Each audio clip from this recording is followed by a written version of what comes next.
మనకు కూడా ఒక యూనిఫామ్ ఇవ్వబడింది, అది యేసు నీతి. యేసు నీతి.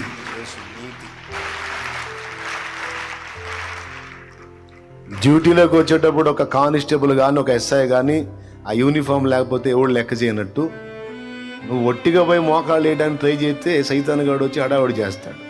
వాడు సర్దుకోవాలంటే నువ్వు పోయి ఏం చేయాలి తెలుసా? ముందు యేసు నీతి వస్త్రాన్ని ధరించుకోవాలి. తండ్రి, నా నీతి కాదు, నా మంచితనము కాదు, నీ ప్రియ కుమారుని రక్తము, ఆయనను బట్టి నేను నీతిమంతుణ్ణి అని ఆ డ్రెస్ చూపించు. ముందు లూసిగాడు పక్కకు పోతాడు. స్తోత్రం. ఈ యూనిఫామ్ లేకపోతే వాడు మాటిండు. ఎవరు మాటిండ్రు? ఇంతకేంది ఆ యూనిఫామ్? యేసు నీతి. ఏమి రక్షణ వస్త్రం, నీతి వస్త్రాన్ని మనకు ధరింపజేశాడు ఆయన.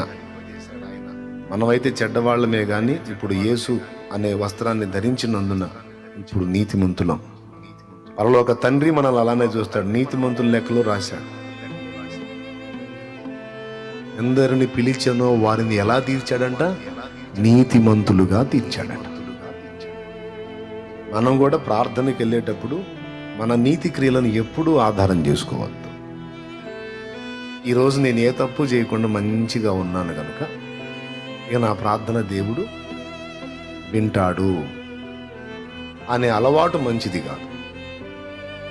ఈరోజు అసలు ఈ వారం అంతా కూడా నేను ఏ తప్పు చేయలే, ఎంత బాగున్నానో, ఇప్పుడు నా ప్రార్థన దేవుడు వింటాడు అనుకోవద్దు. ఈ వారమంతా బాగున్నావు, నీకు అనిపించింది బాగున్నావని. నువ్వు బాగున్నాను అనుకున్న దానిలో కూడా దేవుడు అంటాడు ఇంకా నీకు కొన్ని కొదవ ఉన్నాయి అంటాడు, కొన్ని తప్పులు ఉన్నాయి అంటాడు. ఎక్కడ తప్పులు ఉన్నాయా? నేను ఎంతో బాగుంటే అసలు అలా అనుకోవటమే తప్పు అమ్మా అంటాడు ఆయన.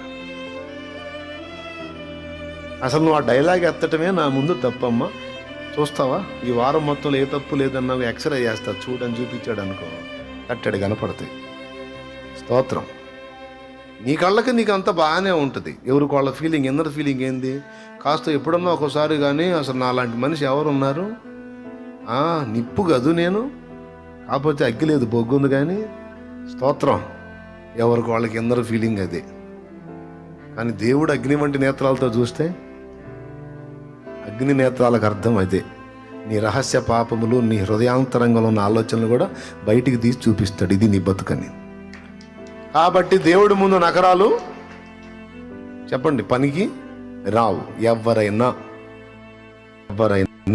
అయ్యా నీ కృప, నీ ప్రియకుమారుని రక్తమును బట్టి నేను నీతిమంతురాలని, కానీ నా క్రియలు ఎంత మంచివైనా సరే ఎక్కడో చోట లోపాలు ఉంటాయి గనక మా నీతి క్రియలన్నీ మురికి గుడ్డల వంటివి.